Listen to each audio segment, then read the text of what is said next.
Fala pessoal, tudo bom com vocês? Bom, recentemente eu falei que iria trazer novidades, né?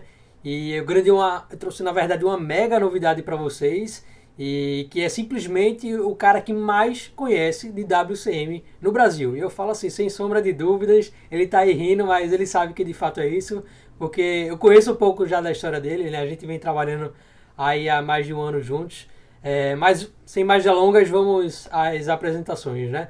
Então, aí, Marco, por favor. Bom, primeiramente, muito obrigado. Eu não sei se sou a pessoa que mais conhece de WCM, o que eu tenho um pouco de experiência. Primeiramente, uma boa noite a todos. Olá para todo mundo. Estou muito feliz em estar aqui. E espero que a entrevista possa ser de ajuda para todas as pessoas que querem iniciar uma carreira com WCM. Muito legal, Marco. Seja bem-vindo aí ali na pauta, né? Nossa página nova aqui. Mas com certeza seremos muito grandes ainda no futuro e com certeza você vai agregar muito valor aí pra gente e pra todo mundo que com certeza está nos assistindo. Mas vamos ao que importa, né? Então, Marco, eu tentei, claro, né, resumir em poucas perguntas, mas perguntas que realmente fizessem sentido a quem nos está escutando, né? E como você falou, toda aquela pessoa que está começando agora ou então que já começou, que está buscando algo novo na carreira, está buscando se diferenciar e crescer, né? Então nada mais justo do que perguntar sobre metodologias, né? Que a gente sabe que vem sendo realmente um diferencial aí dentro do mercado de trabalho. Então, assim, falando do WCM, já que é sua expertise, Marco, para você, assim, o que é que o WCM ele representa na sua carreira profissional? Oh, Eduardo, para mim o WCM na minha carreira representa uma verdadeira virada de chave. Eu, em 2005, quando comecei a carreira no WCM, eu estava vindo de 2 anos na Fiat, na área de compras, onde estava trabalhando no desenvolvimento de fornecedores com Lean Manufacturing, mas estava achando um pouco, às vezes até frustrante, porque trabalhava com os fornecedores, às vezes os fornecedores olhavam um pouco com diffidência, um especialista de outra empresa que ia lá para tentar melhorar os processos de produção, às vezes até com medo de que ele viesse para analisar os custos ou cortar os custos. Então, eu estava querendo, na verdade, fazer aquele trabalho que eu gostava muito, de trabalhar com Lean, nas fábricas da Fiat, não? A empresa para a qual eu trabalhava. E quando me propuseram de entrar no WCM, para mim foi, tipo, os meus olhos brilharam, porque eu enxerguei realmente a possibilidade de mudar a empresa. Imagina que na época a Fiat estava em uma situação bem difícil, tinha acabado de se separar de uma joint venture muito estratégica com a General Motors, com a GM, então o espírito, não, na época era aquilo de mudar, de querer mudar praticamente tudo. E para mim foi um pouco uma aposta o WCM, porque se imagina, quando eu entrei no WCM, o WCM era um escritório de 4 pessoas. Quase ninguém conhecia na Fiat o que era o WCM. Eu lembro que falava para os meus colegas de compras, os meus amigos, não, que na verdade eu tinha vários amigos na área de compras, falavam, eu mudei compras para a área de WCM. Eles me falavam, WCQ? Ou alguém me falava, sim, eu já ouvi falar, que era com alguma coisa na área de manufatura. Eu falava, sim. Eram realmente poucas pessoas. E você sabe que é bem interessante o que você falou, porque assim, isso acontece também comigo, né? Eu já estou há mais aí acho que uns 4 anos aí na área WCM, e muita gente ainda pergunta, WQ, trabalha com o quê? E não entende, né? Não sabe realmente a importância eu vivenciei isso em 2000, em final de 2000, na verdade, 2005. Quase ninguém conhecia o WCM, eu te falei, o escritório era 4 pessoas, eu lembro que foi uma verdadeira aposta. Tipo, podia dar certo, podia dar errado. Aí, quando começamos a trabalhar, eu percebi que realmente era... a primeira coisa que eu percebi é que toda a diretoria estava envolvida com isso, a alta diretoria da empresa. Então, eu passei o primeiro ano trabalhando nas empresas do grupo, nas fábricas do grupo, ajudando as fábricas do grupo, participando das auditorias com o professor Yamashina. O primeiro ano era o seguinte, a gente essas 4 pessoas do escritório fazia um rodízio e praticamente mensalmente cada um de nós visitava junto com o Yamashina as fábricas do grupo para fazer as auditorias. E o ano inteiro. Só uma observação, Marco. Quer dizer então que você trabalhou junto do professor. E para quem aí não conhece, né, o professor Yamashina é o criador do WCM, né? Com certeza. Posso te dizer uma coisa. O Yamashina, você aprende muito com ele durante as auditorias, mas o que eu reparei, fora da auditoria, não fale de WCM para ele. Eu já escutei falar que ele é bem rígido, né? Nossa, nas auditorias. Completamente. E assim, tanto é que eu dei até um nome à estratégia que a diretoria utilizou para implantar o WCM. Era um pouco como o martelo e a bigorna. O Yamashina era o martelo, no sentido que chegava nas empresas e aprofundava até o máximo nível de detalhe, buscando todas as possíveis falhas, todos os possíveis pontos de melhoria. E, por outro lado, o diretor mundial de manufatura, que na época era o Ketter, fui até presidente da Fiat no Brasil antes do Filosa, ele era bigorna, ou seja, ele não deixava de forma alguma que as fábricas se relaxassem depois de ter tomado um puxão de orelha do Yamashina. Então ele era extremamente rígido em pegar todos os conselhos, todos os comentários do Yamashina e procurar que todo mundo aplicasse esses conselhos no final, porque eram conselhos para melhorar. É engraçado, eu vi um pouco disso, né, na época que eu estava na Unilever, então realmente eu vi algumas auditorias e ele sempre foi muito bem rígido, né, com relação à aplicação bem feita da metodologia para o quê? Para que a gente realmente busque e garanta aqueles resultados que a metodologia promete e que realmente a gente tem esse retorno, né? Mas só a Yamashina, sem o apoio da diretoria, nunca teria conseguido, vamos dizer, criar aquela mudança, aquela geração de conhecimento dentro da Fiat e depois, sucessivamente, em outras empresas, não? Porque eu vejo também na Unilever, na Embraco, que são outras empresas que trabalham com Yamashina, o fato da alta diretoria ter comprado a ideia e acompanhado o trabalho, ter acreditado na referência do professor Yamashina, foi o que permitiu realmente essas empresas de crescer. Então, a mudança organizacional só pode acontecer com um grande apoio da diretoria, coisa que eu experimentei, consegui ver claramente como a alta diretoria da empresa, na Fiat, trabalhava e trabalhou para implementar o WCM a nível de grupo, porque, continuando um pouco a minha experiência, na verdade, o que aconteceu? Eu entrei com 5 fábricas da Fiat envolvidas no WCM. Era realmente ainda como se fosse um ensaio, como se fosse uma área moderna. Começamos pequenos. Apenas 5? Apenas 5. Mas aqui no Brasil, lá fora, né, na Europa? Na época eram, eu falei 5, talvez sejam 6, porque eram 4 fábricas na Itália, tinha uma fábrica na Polônia, a fábrica no Brasil, que tinha acabado de começar, mas estava já desempenhando muito bem nas auditorias, estava correndo muito rápido, e tinha a fábrica da Turquia. Eu lembro porque mantinha contatos com todas essas fábricas, porque eu era responsável do Piracus Deployment. Então eu mensalmente, era praticamente uma ordem, vamos dizer assim, um chamado do presidente mundial de manufatura, o Ketter, eu todos os meses precisava entrar em contato com as empresas, todas as empresas da área automotiva do grupo Fiat, para pedir todos os projetos do Cus Deployment, certificando que os projetos tivessem resultados, certificando que os projetos fossem metodologicamente de acordo com os passos da metodologia. Bom, Marco, é muito bacana todo esse aprendizado que você já vem trazendo para a gente. Eu acho que vale a pena ainda um pouco mais a fundo, né? E entender um pouco assim, né? Quais aprendizados você tem levado consigo mesmo durante toda essa grande trajetória dentro da metodologia do WCM, né, dentro da área de melhoria contínua? Bom, é uma boa pergunta.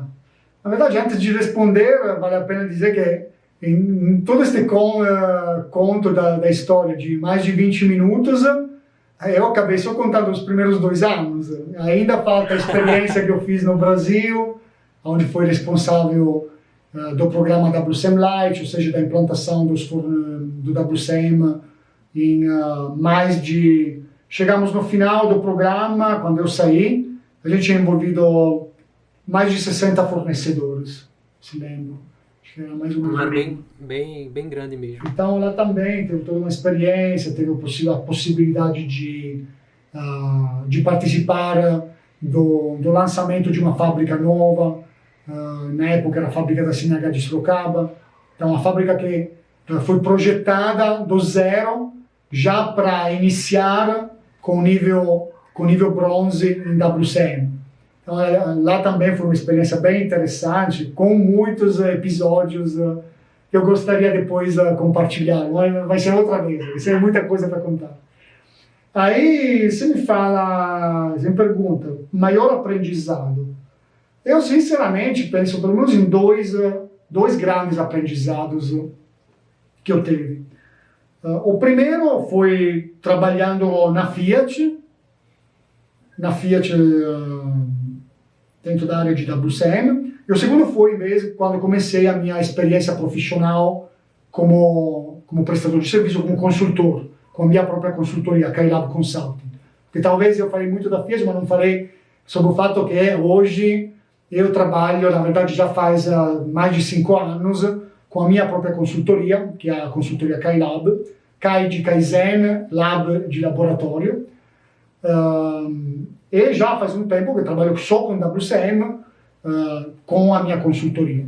Então, o primeiro aprendizado que eu te falo é aquilo que eu aprendi justamente olhando e observando, na verdade, a alta diretoria da empresa implementar, concretizar o WCM, não a nível de planta, de fábrica, mas a nível de um grupo de centenas de fábricas. Então, isso te faz perceber, te permite perceber qual é o papel da alta diretoria dentro do WCM. Eu, às vezes, percebo, por exemplo, muitas empresas, principalmente empresas de pequeno e médio porte, que talvez aplicam o WCM mais, às vezes, ou por moda, ou porque eles estão querendo implantar, mas sem entender completamente a metodologia. Eu vejo, por exemplo, às vezes, o diretor da fábrica, não, que delega o WCM para, sei lá, os níveis intermediários da empresa, não se envolve completamente, né, dentro do WCM. Eu fico, às vezes, um pouco sorrindo, não, porque na minha experiência, eu consegui ver diariamente o diretor mundial de manufatura da Fiat, não? Ou seja, era diretor de operações de centenas de fábricas que todos os dias dava um pulo no escritório da WCM, quando não estava viajando para visitar as várias fábricas do mundo, mas toda vez que estava lá, dava um pulo no WCM, cada vez com uma ideia na cabeça para a gente trabalhar. Uma vez era, sei lá, a gente tem que estudar por que a gente deveria utilizar um layout em X em vez do que um layout em Y. Na época, por exemplo, as fábricas da Fiat, como falava o meu chefe, eram todas layout em Y. Era funilaria, pintura, montagem. Funilaria, pintura, montagem. Aí ninguém ficava pensando por que deveria ser um layout diferente. Agora, o detalhe, se você vai ver hoje a fábrica de Pernambuco, da Fiat, como é o layout em X. Completamente diferente, né? O layout em X é assim, com uma área central e as duas áreas aqui. Na época a gente estudava isso, entendeu? Foi interessante ver como aquela pergunta do Keter, Em 2006, 2007, quando ele entrou no escritório, falou, eu quero saber o layout em X, em Y, por que é melhor de um outro layout. A gente fica lá estudando. Depois vimos concretizar isso lá em Pernambuco. É muito bacana e assim, quando a gente também vai estudar, né, o material do professor Machina, a gente vê, né, que ele posta como era a Fiat antes e como é que ficou depois com essa transição, né? A gente vê realmente melhoria de processo e resultado. Exatamente. Aí eu estava te falando, voltando um pouco ao assunto, eu percebi claramente o envolvimento do diretor de manufatura na época, não? Então ele participava, ele cobrava todos os meses os projetos, cobrava todos os meses para saber a classifica das melhores e das piores fábricas no ranking do WCM. Ele cobrava todos os meses o fechamento de qual era o perímetro WCM atacado, quantas perdas eram identificadas, quantas perdas estavam sendo atacadas, e conhecia o significado de cada uma dessas barrinhas daquilo que se chama WCM Evolution Chart. Então ele não tinha só um conhecimento superficial. Ele participava de auditorias, ele tinha um conhecimento técnico do sistema WCM, ao ponto que ele podia tranquilamente conversar com você, como aconteceu comigo uma vez. Não? A gente se encontrou, por acaso, durante uma visita numa fábrica. Ele me parou e disse, eu lembro de você, o que está fazendo aqui? Não, estava olhando estava analisando a logística dos materiais no posto de trabalho aqui. Ele me perguntou, a primeira pergunta que fez, você está usando os critérios da classificação dos materiais? Eu, sim, lógico. Lógico, vai dizer que não. Mas quando me perguntaram, gente, o que falou para você o diretor de manufatura? Isso, me perguntou sobre a classificação de materiais da logística. As pessoas nem acreditavam. O cara te pergunta de uma coisa dessa. Então, é interessante que eu vejo no dia a dia, né, que a gente trabalha com isso, o quanto que quando o plant manager ou o diretor, enfim, o alto escalão da empresa, ele conhece a fundo realmente a metodologia, isso traz mais segurança e mais credibilidade para que os que estão abaixo dele comecem a aplicar de fato a metodologia de uma forma bem mais Exatamente. eficaz. Agora, o aprendizado, na verdade, o que eu falei até agora, é até um pouco limitado, porque se vamos ver, na verdade, o grande segredo, eu acho, é entender que quem quer mudar uma fábrica, um grupo, uma empresa, tem que atuar pelo menos em 3 níveis diferentes. Não? Se você olha, tem algumas escolas de pensamento diferentes. Não? Se você olha o Total Quality Management, eles vão te falar que provavelmente o management, o compromisso da diretoria é fundamental para ter um bom resultado. Se você fala com os especialistas de Lean, todos vão te falar que não, na verdade, a grande mudança acontece aonde? No chão de fábrica. O WCM traz uma visão diferente. O que eu acabei entendendo é que, na verdade, você tem que trabalhar 3 níveis. O primeiro nível é o nível da diretoria. O segundo nível é aquele da liderança. O terceiro nível é aquele do chão de fábrica, dos operadores. Porque, na verdade, uma organização tem uma similaridade muito grande com o corpo humano. Não? Quando você quer atuar no ambiente, mudar o ambiente, você, como ser humano, tem que pensar no que você quer fazer, tem que transmitir aquela informação, a vontade, não? Para ser executada, e depois você tem que executar com os músculos. Então você tem 3 fatores fundamentais. E dentro de uma organização é a mesma coisa. A cabeça é a alta diretoria. Se você não tem uma visão estratégica que te direciona, você acaba tomando ações que não te levam a... Na verdade, a organização age como o ser humano. A cabeça é a alta diretoria. Porque se você não tem uma visão estratégica do que fazer, na verdade, as suas ações não conseguem trazer o resultado que você quer. O sistema nervoso, aquilo que transmite as informações, é a liderança, não? A liderança de intermediária, de médio e baixo nível, os team leaders. Se você não tem um sistema nervoso que consegue transmitir corretamente, você tem movimento sem controle, espasmódicos, não? Então, sem controle nenhum. E por outro lado, é lógico que se você não tem um sistema, músculos que conseguem atuar, você não consegue realizar o movimento. E neste caso, os músculos são os operadores. Então, na verdade, como no corpo humano, não faz sentido dizer qual é a parte mais importante para realizar a mudança, não? Se falta um dos três, você não vai alcançar o resultado. Agora, a coisa interessante é se perguntar aonde é mais difícil atuar, não? E esta é uma coisa que eu aprendi com o WCM. Aonde é mais difícil atuar é no meio desta pirâmide, na parte da liderança. Porque os operadores, normalmente, uma vez que você ensina para eles como fazer, eles conseguem acompanhar.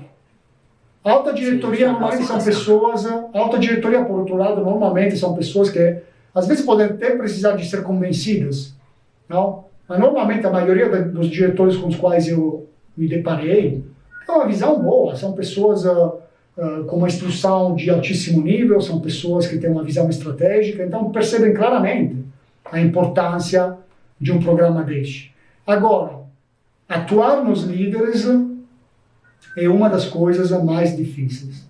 Tanto é que o maior resultado que eu vi se concretizar foi na fábrica da Fiat do sul da Itália, que é uma fábrica de Pomigliano, onde conseguiram revirar completamente a fábrica, uma fábrica muito crítica do ponto de vista da qualidade, muito crítica do ponto de vista dos custos, mas através de um trabalho muito forte sobre a liderança, inclusive aumentando significativamente o número de líderes comparados com o número de operadores, que passaram de um número que na época era um líder para 30 operadores, para mais ou menos, tem o número certo, depois eu vou te falar, mas passaram mais ou menos para 1 para 30, passaram para 1 para 10. Então aumentaram significativamente o número de líderes, treinaram os líderes, capacitaram os líderes, fizemos um programa, na época paramos a fábrica de Pomigliano, essa fábrica do sul da Itália, por 3 meses. E a gente atuou, nós do WCM, com as hard skill sobre WCM, então hard skill metodológicas, e uma outra consultoria trabalhando a soft skill dos team leaders. E com isso a gente conseguiu um resultado impressionante, porque a fábrica, que era a pior fábrica WCM de todas, em 2 anos virou a melhor fábrica. Foi a primeira fábrica a alcançar ouro, inclusive reconhecida a nível europeu como a melhor fábrica Lean por uma empresa alemã. Se você ver no meu site, onde eu postei recentemente um artigo sobre ergonomia, e lá nesse artigo conta um pouco da história desta fábrica e de como recebeu a premiação. Eu sou péssimo de cabeça, esqueço as coisas, mas lá escrevi tudo direitinho. Então lá tem várias informações a respeito. Então, o que eu percebi foi isso, a importância que tem atuar na liderança para criar mudança organizativa. E o segundo grande aprendizado que eu tive, que eu achei muito interessante, foi quando, em vez, comecei a trabalhar como consultor e participei de um projeto muito grande junto com o governo federal. E o segundo grande aprendizado que eu tive foi, em vez, quando eu comecei a trabalhar com a minha própria consultoria, com a Kailab, e depois de 2 anos de atividade, eu participei do primeiro projeto de grande porte, porque, na verdade, foi contratado pelo governo federal, participei de uma licitação, na verdade, e ganhei uma licitação para ser o único responsável técnico do programa de desenvolvimento de 35 empresas no estado de Minas Gerais. Isso foi um programa que foi desenvolvido, na verdade, também em parceria com a Fiat, porque a Fiat era a empresa chamada de âncora, ou seja, a empresa que ajudava, fornecia suporte, principalmente suporte organizativo, logístico, para as empresas fornecedoras. Escolheu 35 empresas fornecedoras para executar um projeto de melhoria em cada uma delas. E eu era o responsável técnico. Então, na verdade, eu, com a minha equipe que eu montei para este projeto, começamos um programa de capacitação, primeiro, então, treinamento das pessoas, envolvendo como te falei, eu não lembro muito bem os números, mas estamos falando de mais de 100 pessoas nesse treinamento. Foi um treinamento ao longo de várias sessões, durou mais ou menos um mês, dividido em 3 sessões diferentes, e depois começamos a parte de implementação dos projetos. Então, cada empresa começou o desenvolvimento de um projeto, e eu, com a minha equipe, nós visitávamos estas empresas mensalmente para fazer a avaliação e o follow-up, mas também para dar o suporte metodológico. Lá o grande aprendizado qual foi? Foram vários, na verdade, porque um foi, primeiro, um aprendizado do ponto de vista técnico em gerenciar um projeto de grande porte, inclusive considerando todos os custos logísticos atrelados, considerando a necessidade de coordenar várias pessoas, a necessidade de ter relações com o governo federal, a necessidade de ter relações com a entidade que na época administrava a licitação para o governo federal.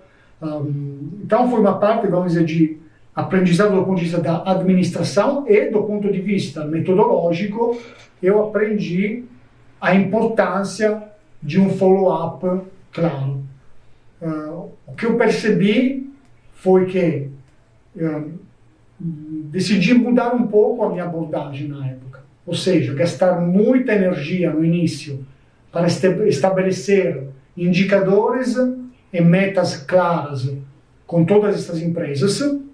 Então, por exemplo, eu lembro que com muitas empresas, depois de 2, 3 visitas, a gente ainda estava discutindo sobre como mensurar corretamente um determinado indicador, como estabelecer o nível de perdas antes do projeto, para depois conseguir implementar a melhoria.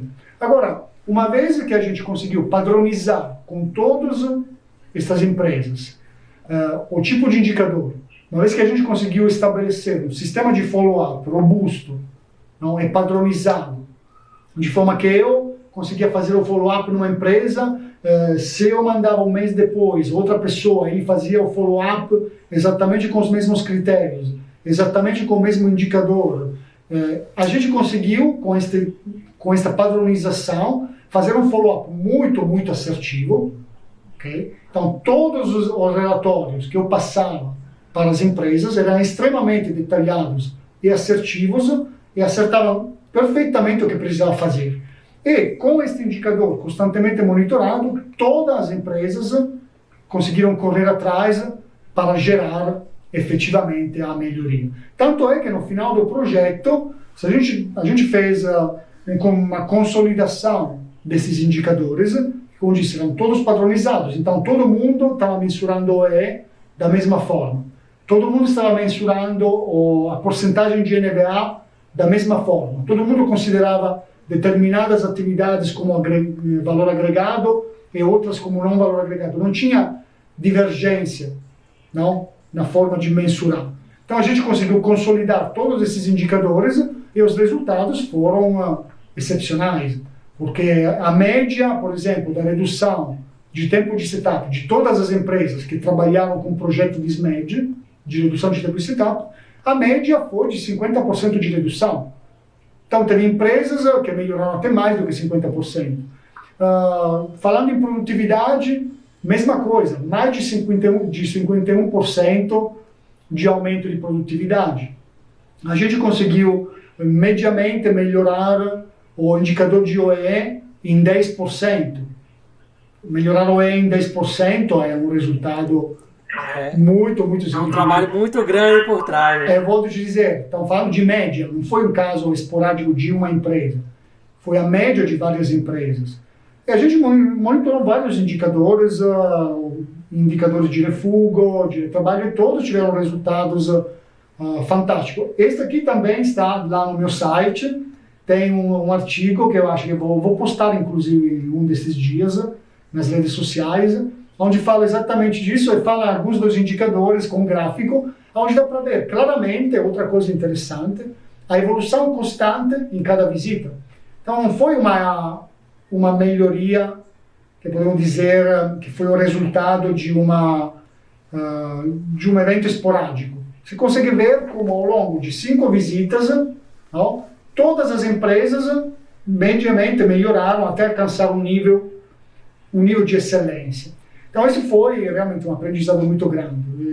Desenvolver, administrar um projeto de grande porte com 35 empresas, realmente foi um desafio que eu aceitei. E foi um pouco como o WCM, foi um desafio, porque na época do WCM, quando eu entrei no WCM, eu apostei na metodologia, numa metodologia que na época poucos conheciam, e ganhei a aposta. E neste projeto também eu apostei, porque eu nunca tinha participado, tinha tido uma responsabilidade tão grande, um projeto tão grande. Mas o resultado foi realmente muito, muito satisfatório. E foi um grande aprendizado para mim. É muito bom. E assim, muito legal também ver essa iniciativa dentro da gestão pública, né? E como você falou aí, demorou um pouco realmente para estabelecer os indicadores, as metas, mas que isso é extremamente importante para que aconteça a gestão propriamente dita, né? Exatamente. Eu vou te passar mais uma dica, mas eu acredito que muitos pensam da mesma forma. Quanto é importante a fase de planejamento dentro de um ciclo de PDCA. Nós estamos muito acostumados ao imediatismo. Não? Nós planejamos pouco, desenvolvemos muito, checamos o mínimo indispensável e normalmente a gente não padroniza quase nada. O ACT nem existe, né? A fase ACT nem existe. A fase de padronização e consolidação muitas vezes é esquecida. Tanto é que eu já testemunhei várias vezes de um problema que, inclusive, outros colegas consultores repararam. Né? Você tem um resultado muito bom, não, que parece ser robusto, mas como você vira as costas, como você para de acompanhar o projeto, os resultados pioram. Esse é o motivo para o qual, por exemplo, eu sempre não monitoro o resultado mensal. Eu sempre monitoro a média do resultado dos últimos 3 meses. Ou seja, faço aquilo que se chama de média móvel. Por quê? Porque eu quero enxergar uma consistência no resultado. Ou seja, a possibilidade, a capacidade de uma empresa, de um projeto, de manter o resultado no mínimo por uma média de 3 meses. No caso deste projeto, a gente chegou a resultados até melhores, porque nós tivemos empresas que conseguiram por 6 meses e até mais manter os resultados alcançados, até o momento que a gente acompanhou o projeto. E tenho certeza que conseguiram também depois, que realmente os projetos do ponto de vista metodológico, os projetos que surgiram, eram realmente muito, muito robustos. Bom, Marco, finalizando, né, gostaria de agradecer pela oportunidade de muito mais do que falar tudo isso para mim, e sim para toda a galera aí do Lean na Pauta e também todo mundo que, se você não, sou eu que agradeço. Siga aí o Kailab Consulting, né? Então essa parceria que a gente já vem aí um pouco mais de um ano, vem consolidando cada vez mais, e muito importante que a gente passe todo o conteúdo para esse pessoal que está começando ou que deseja conhecer ainda mais, não é isso? Exatamente. Eduardo, o que eu posso te dizer? Eu agradeço muito o convite, eu gostei muito de participar dessa entrevista, a primeira entrevista que eu faço, na verdade. Eu não sou uma pessoa muito... verdade? Eu não sou uma pessoa muito de redes sociais. Tenho bastante dificuldade em lidar com isso. Mas eu gosto de pessoas, gosto de compartilhar um pouco das minhas experiências, gosto de WCM, então gosto de falar muito sobre esta metodologia. Bom, deixa eu só passar uma recomendação para as pessoas, não? Com certeza, claro. Fica à vontade. Eu acho que muitas pessoas agora, nesses dias, estão se perguntando como alavancar as próprias carreiras, como ter uma carreira de sucesso. Eu acho que é importante se diferenciar no mercado hoje, é importante ter novos conhecimentos. E acredito que o WCM pode ser o caminho certo. Inclusive porque o WCM, na verdade, é uma metodologia que não fica parada no tempo. Não?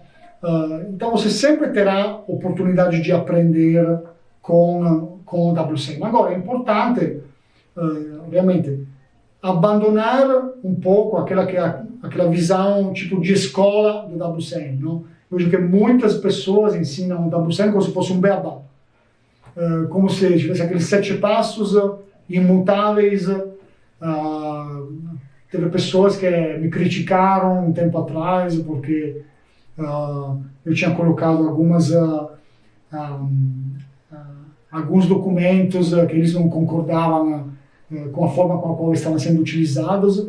Mas a verdade é que o WCM é vivo, é uma metodologia que muda constantemente e é uma metodologia que deve ser interiorizada, internalizada, precisa ser entendida em profundidade. A partir do momento que você consegue entender em profundidade a metodologia, você consegue perceber o que pode ser melhorado, o que precisa mudar. Não? A partir daquele momento, você pode realmente atuar plenamente com a metodologia. Então, precisa, na minha opinião, vamos dizer, estudar com as pessoas certas, pessoas que saibam trazer não simplesmente a visão teórica da metodologia, mas também acompanhar com uma vivência prática que consiga te demonstrar como efetivamente vai traduzir na prática toda a teoria metodológica.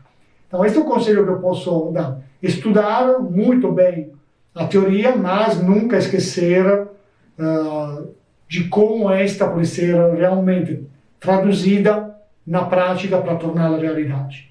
Porque existe uma diferença entre teoria e prática da aplicação. Com certeza, eu acho que a gente está muito bem alinhado, então. Você fez a leitura perfeita. Inclusive na minha vida, né? O WCM abriu muitas portas para mim, como abre até hoje. E como sempre aqui também na página, com certeza, que assim seja. E que realmente aqui na página eu sempre tento buscar trazer a vida real que acontece, né? E não apenas aquela teoria que a gente está acostumado a escutar por aí, né? Mas você está fazendo um ótimo trabalho, eu acompanho o trabalho que você faz, você é uma pessoa que, primeiro, comunica muito bem, e segundo, acho que acertou realmente o tema que tem que ser enfrentado, ou seja, falar um pouco da Lean de um ponto de vista mais aplicativo, menos filosófico.